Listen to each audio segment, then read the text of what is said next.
Cyberpunk 2077 has a total of 5 Sandevistans we can choose from, and whilst 2 of these are quite clearly the most powerful and popular, all 5 of them actually have specific abilities and use cases. So, in this video, to celebrate hitting the 200k subscribers milestone, I've constructed 5 builds, each specifically tailored to one of the game's 5 Sandevistans. From the incredibly acrobatic Zetatech build, where you're practically flying half the time, to an updated version of my classic Katana melee build for 2.2. Hopefully the upcoming patch 2.3 doesn't fiddle these specific stats too much, else I'll be coming back to it again pretty soon. But there's something for every type of action hero here, so without further ado, thank you for 200k subs, this one is for you guys. Now let's get to it. By far, the most unspecialized, and dare I say basic Sandevistan on this list is the Dynalar model, slowing time down by a noticeable but not insane 50%, whilst also providing a nice boost to both crit chance and crit damage. Beyond that though, this one fulfills its obligation to slow time and nothing much more. In fact, the biggest thing really going for the Dynalar is its earlier game accessibility, available from around level 10 at tier 2. At this point in the game, V is significantly weaker, and generally resorting to stealth, especially on harder difficulties, is often the better choice. In that vein, here's the Whirlwind Hitman build, designed around stealth, but also prepared for when things go awry. Now, I should mention that 3 out of 5 of the game's Sandevistans operate slightly differently. Whilst the later game Militech Falcon and Apogee Sandies can be toggled on and off at will, provided they have at least some charge remaining, the other 3 will only activate when sitting at full charge. You can manually deactivate them whenever, so they'll charge back up more quickly, which is a particularly useful tactic in stealth, but they won't reactivate until fully charged up again. Now, this becomes less of a problem at higher levels with quicker recharge times, but certainly limits their effectiveness earlier in the game. With that said, you'll effectively be working towards the optimal versions of these builds across your playthrough anyway, so things will slowly become easier with each level and upgrade. And since the Dynalar Sandy will mostly have an earlier game stealth focus, the main 3 attributes you'll want to spec into are reflexes, tech, and cool. You can later spec into body as well, as we will be using shotguns once this build becomes a little more tanky, but for the most part, perk trees to focus on are dashing, bolstering cyberware capacity of course, and make sure to grab the chipware connoisseur perk here, as stacking the appropriate small miscellaneous effects will really make a difference in the long run. Then, in cool, we'll want to focus into the pistol and stealth trees, as well as killer instinct down here, which will be crucial for reliable stealth kills. Then, at very late game, if you find all the extra perk shards and such, you can also spec into shotgun and health boosting perks, eventually. Then, for the relic, you'll want to start with vulnerability analytics, then emergency cloaking, and finally whatever arm cyberware you choose. That's not massively important here. Onto cyberware itself, and you'll notice I'm running quite a few iconic pieces in the late game, and a good way to save on cyberware capacity earlier on is to simply start with the non-iconic equivalents. For instance, my nervous system is comprised entirely of additional time-slowing cyberware, since we have less control with activating this Sandy, and this somewhat mitigates that problem. Korenzikov helps with lining up shots, Synaptic Accelerator activates when detected from stealth, and Revulsor is basically a short burst Sandy that activates when at low health, though Reflex Tuner is a much cheaper and excellent alternative if you don't mind your movement being slowed too. For Integumentary, Chitin and Painducer are a great duo to minimize health loss, and Optical Camo is a must here given our reliance on stealth and the number of perks tied to it. For Skeleton, just go for high armor, Parabellum especially buffs your overall armor rating, and then for Frontal Cortex, you want your main focus to be Axolotl, reducing cyberware by a massive 7.5% at max level for every enemy neutralized. This will be especially powerful for recharging the Sandy during big fights, though it is expensive, so maybe leave it for later on in game. Then for Circulatory, grab the Biomon, Heal on Kill, and since this build can still be fragile at higher difficulties, Second Heart, whose cooldown will also benefit from Axolotl. Also make sure to fill every cyberware slot here, for the sake of the Cyborg perk, since that'll reduce all our cooldowns by a further 15%. Again, what you're seeing on screen is what to strive for in the late game, but swap it out for cheaper items if you can't afford all this cyberware yet. Quantum Tuner is also another one to consider, but this this only unlocks if you complete one of the 4 possible Phantom Liberty endings, in which case you can switch it out for Mechatronic Core and free up the cyberware by trading out Revulsor and Second Heart. As for the weapons, since we're spec'd so heavily into pistols and they're the best stealth weapons in the game, that's largely where we're going to be going. Her Majesty from Phantom Liberty is one of the best stealth guns in the game and fairly easy to obtain, or better still, a Silenced Pride from the rogue ending of the main game. Mansionella is also unlocked through Phantom Liberty, albeit later in the storyline during the Run This Town quest. And this one is the only silenced revolver with an excellent headshot multiplier and keeps its stealth damage bonus for 3 seconds after entering combat. A very powerful choice. But stealth, of course, doesn't always go as planned, and even with perks like Vanishing Act and Emergency Cloaking, you do need to be prepared for a full-on fight. So the Shotgun Sovereign flips this build on its head, though to be fair, you could pretty much use any powerful shotgun. With accuracy and caution thrown out the window, the fight becomes about getting up close and delivering point-blank scatter shots. The Sandy here will help us reload more quickly, but also dodge about to avoid most incoming fire. Just do bear in mind, this won't be as strong against the likes of MaxTac as some subsequent builds, and you may want to consider switching out for a different Sandy specifically for that at very high levels. With that said, I've tested this build extensively at level 60, and so long as you're not exhausting the Sandy's charge unnecessarily, it still makes for a very powerful build, even at max level difficulty, and is an excellent choice throughout the game for stealth. Mind you, being a Netrunner is probably more geared for stealth overall, so if you want to check that out instead, I've also done a video like this one, but for Cyberdecks as opposed to Sandevistans.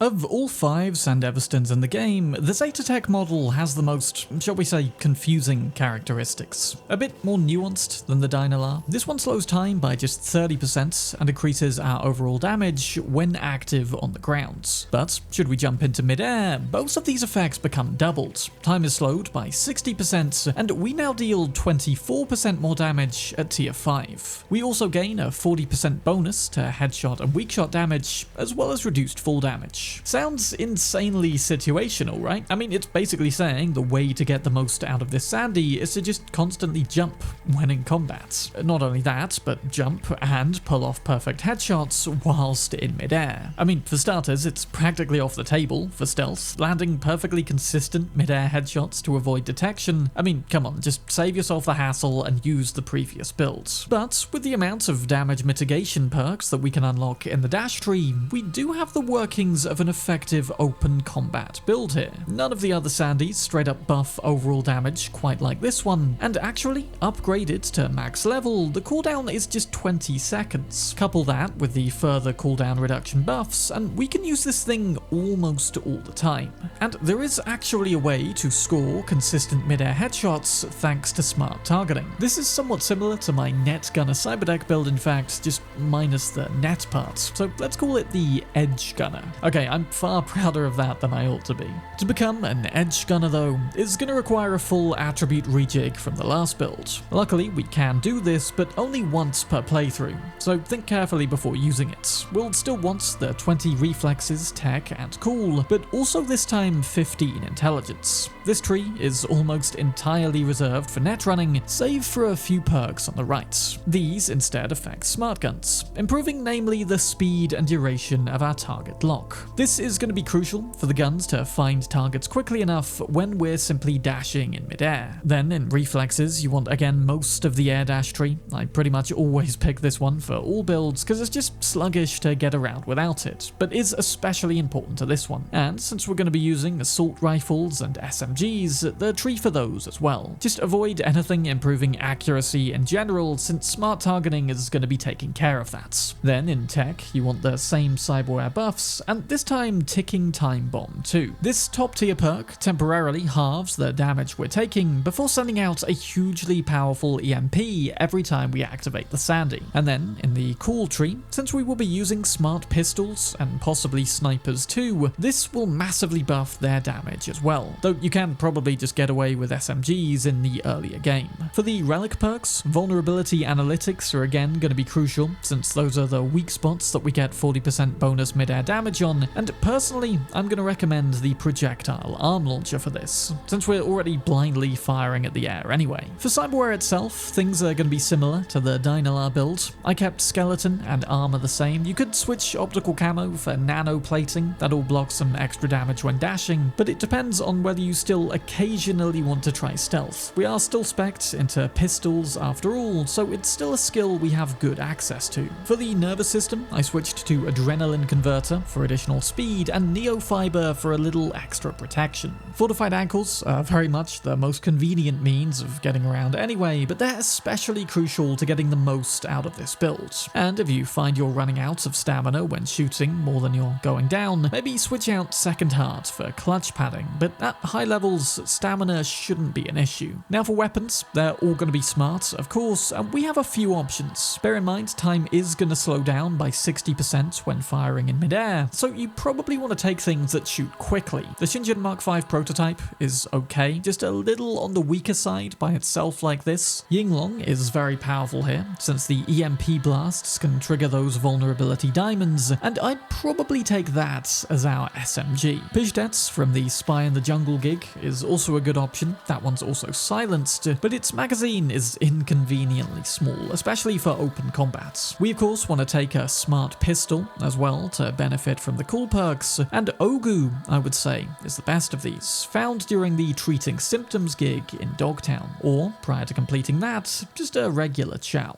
Genjuro or Skippy are faster firing options, albeit weaker, so you could switch to those as well from time to time, but I personally like Ogu's explosiveness. Speaking of which, since these guns can absolutely burn through our handgun ammo all too easily, it's good to have an assault rifle in reserve too. The Sidewinder fires a little too slowly for this build, but luckily we have another Dogtown special, the Hercules 3AX from the Road to Redemption gig. This thing fires smart shots when aiming down the sight, but usefully also maintains manual control when hip fired, meaning we can still target the likes of explosive red barrels. You could also take an Ashura sniper in your inventory as a backup, just in case all these guns run out of ammo. And overall, whilst somewhat unconventional, this is actually a very fun build to use, even if you are constantly jumping like an idiot. Just bear in mind that there will be some downtime with this when the Sandy loses charge, so just keep darting around, mitigating all that damage, as it won't really take that long to be ready again, especially at higher levels. And maybe take the opportunity when waiting for it to recharge to fire off some arm projectiles. Not nearly as subtle as some of the other Sandevistan builds for sure, and subtlety is not going to play a part in the next build either. The GNT Warp Dancer Sandevistan is also an interesting piece, in that it has the longest cooldown of all, despite only slowing time by 20%. A noticeable effect and still providing us an edge in combat, but not really anything compared to the other 5. But that's because the Warp Dancer is much less about increased speed and more about protecting us in the heat of combat, via a combination of mitigation chance and strength, as well as just straight up elemental resistances. Mitigation is the ability to negate a certain percentage of damage on any given hit, with the percentage chance dictating the likelihood to get a mitigation, and the strength determining the percentage of damage will negate overall.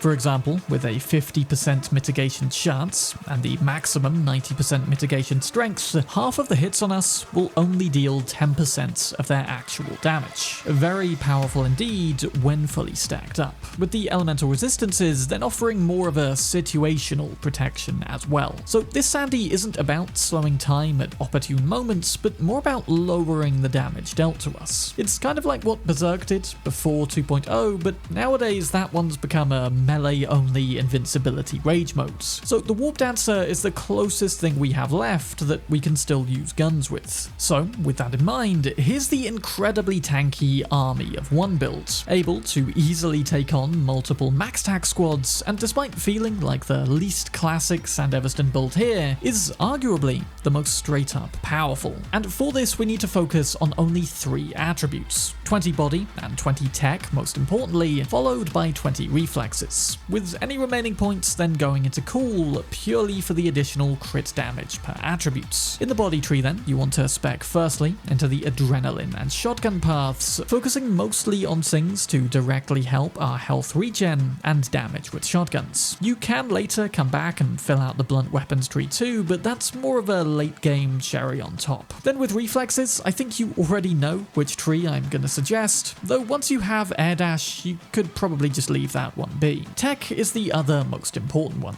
and we'll be using pretty much everything here. Cyberware and ticking time bomb as usual, and even explosive abilities like pyromania and projectile arm boosts are gonna play a big part for this build. And because the game's most powerful shotgun is the tech-based Satara, which we'll be using a lot, the tech gun tree here is also going to unlock bolt shots for major electrical bonus damage. With that done, the main changes to cyberware for this one comprise of a few things. Neofiber will stack that overall mitigation even higher, whilst cellular adapter is practically designed for a build like this. Low cyberware cost, high armor rating, and 4 bonus effects, all of which will benefit this build very much. Then you want clutch padding, as we will be using LMGs which do drain stamina, and if you can afford it, a movable force, which will considerably increase weapon control. And again, try to keep something in every cyberware slot for the cyborg perks bonus cyberware cooldown. Weapon choice is also particularly important here, with the centerpiece of the build being the Satara shotgun,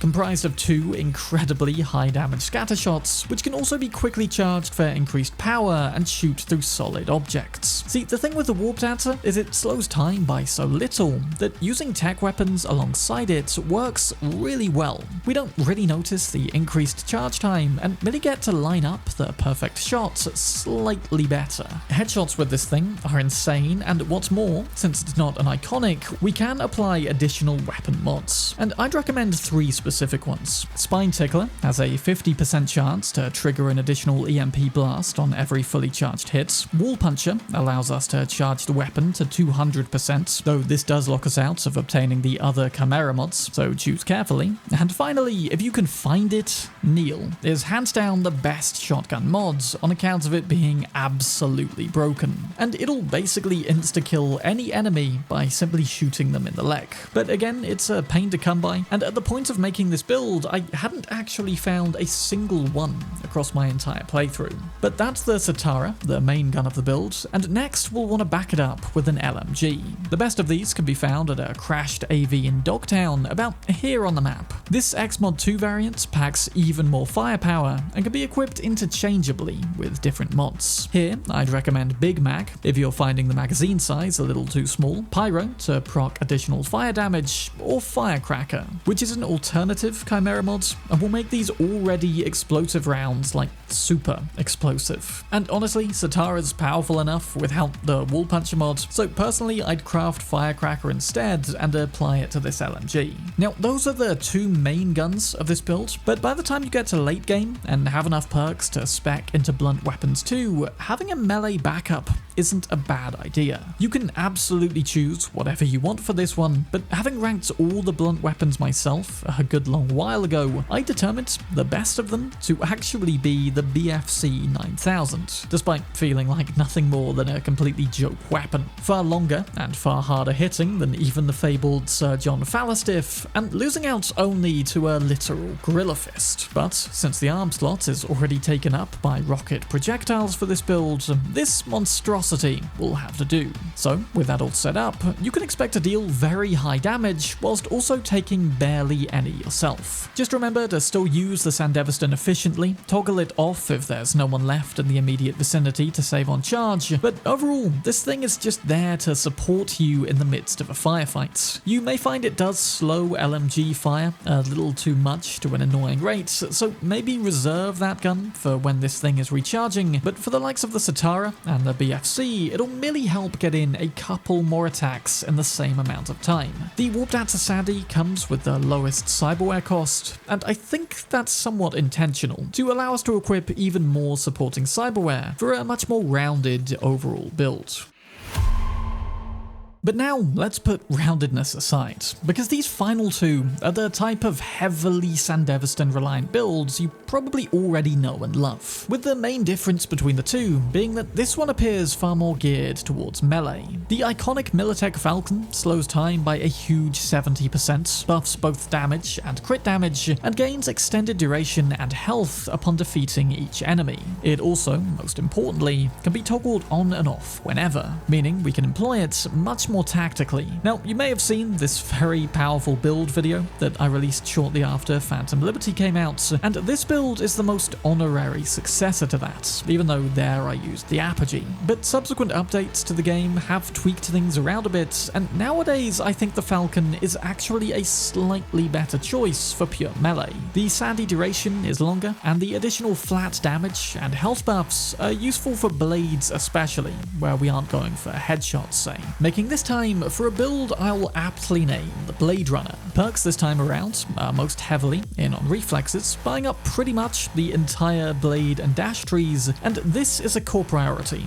if developing this build across a playthrough. You'll also want tech, as always, aiming eventually for the Edgerunner and ticking time bomb perks, as well as buffs to our heals. Remaining perks can then be split across the body and cool trees, and to be honest, it doesn't hugely matter which of these two get the full 20 attributes. I would personally put them into body to get the Pain in Game perk, which can restack our heals very effectively in larger fights, but throwing knives will also be our ranged backup, so speccing somewhat into improving them is also worthwhile too. And there can also be a stealth element to this build. That doesn't need to be, but it can be fun and useful sometimes. So into cyberware, it's mostly the same base setup as usual, with a couple things specifically designed to buff blade attacks. Stabber will increase our crit chance with blades, with Adrenaline Converter buffing the running part of the build. Optical camo is again useful if you do want to use some stealth, then Adrenaline Booster will usefully restore stamina for every enemy neutralized. The micro rotors do also increase melee speed, but they're not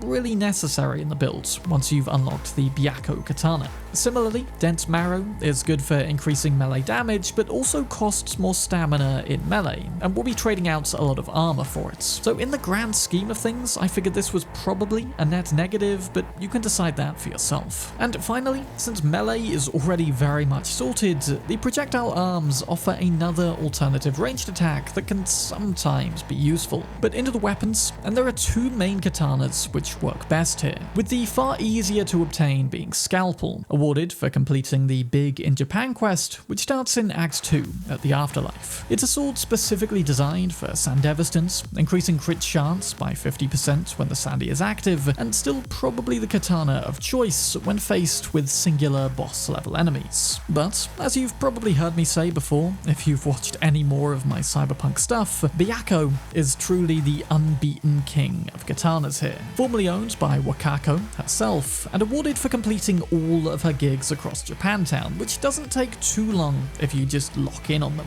But do make sure to get Scalpel first. Then, for the likes of cameras, or just anyone in a hard to reach location that we can't run to, you'll also want one backup throwing knife. And make sure this is a punk knife specifically, thanks to its record low return time of just 1.4 seconds. Trust me, you'll often need to use it multiple times in quick succession. It also comes with one mod slot, and I would recommend 0G, as it gives a much longer range and doesn't drop to gravity at all. Literally, you can just line up the crosshair like a gun. But for the most part, for most fights, it's going to be a case of tactically triggering the Falcon before brutally slicing up everyone with Byakko. This build can take on max tack if you're careful, and with all the things like Axolotl to further negate cooldown, you can practically remain in Sandy mode like 80 to 90% of the time, especially once you get the hang of toggling it off when not needed. It's also good to switch it off before performing the finisher, as you'll be locked in a quick time event anyway, and it's an unnecessary drain on the charge at that point. So, if you're wanting a run-of-the-mill melee, but exceptionally powerful Sandevistan build, then the Bladerunner is literally that. But what if you still want to use guns? Well, that brings us on to the final build of this video. In the case of using guns, you'll want to switch over to the Militech Apogee for a build that'll have you covered at any given range. Since this Sandy specializes in improving headshot damage when activated and slows time to a near complete stop a full 85%, it'd be a shame to not directly benefit from that. And with every kill replenishing huge amounts of stamina too, as well as the fact that we can simply toggle the Sandy on and off using it only at the moment we fire a shot, it's very much optimized for guns. But again, this build is designed to do a bit of everything, so much so that I think let's name it the Flexrunner. And with the core fundamentals down, feel free to specialize into different weapon classes than what I'm choosing here if you prefer. Perks can be refunded at any time out of combat, so it's easy enough to switch up if you don't want to fully change attributes. But personally, I spec 20 attributes each into reflexes, tech, and cool, with tech and cool this time being the main priorities. Tech for all the cyberware, as usual obviously, as well as ticking time bomb for the insane stun support. The best sniper in the game, which we'll be using for long range combat, is a tech weapon, so you can much later spec into this tree as well if you have the spare perks. But before that, buy up most of the perks from the pistol/sniper tree itself, as well as those for boosting stealth. This actually works similarly to the Dynalar build from the start of the video in this regard, with stealth headshots from pistols being the quickest way to dispatch smaller groups of enemies. In fact, you could even evolve that build into this one if you want to be less reliant on stealth overall. Then reflexes for air dash and a few of the blade perks. Not all of them necessarily, as we won't be using blades as much, and if you do go with Byakko as your katana, same as me, you don't need the flash and thunderclap perk, as Byakko lets you leap towards enemies anyway. Finally, if you do have some spare perks left over at the end, then spec a few of them into the core body tree for some additional health regen, but that'll mostly be being carried by cyberware. Again, same frontal cortex layouts, and I went with gorilla arms for the 6+ boost to body checks. Then, for skeleton, if you can, switch out bionic joints for epimorphic skeleton to get slightly more armor and a lot more health. Adrenaline converter and stabber should both help at close range, with reflex tuner slowing things down when health gets low.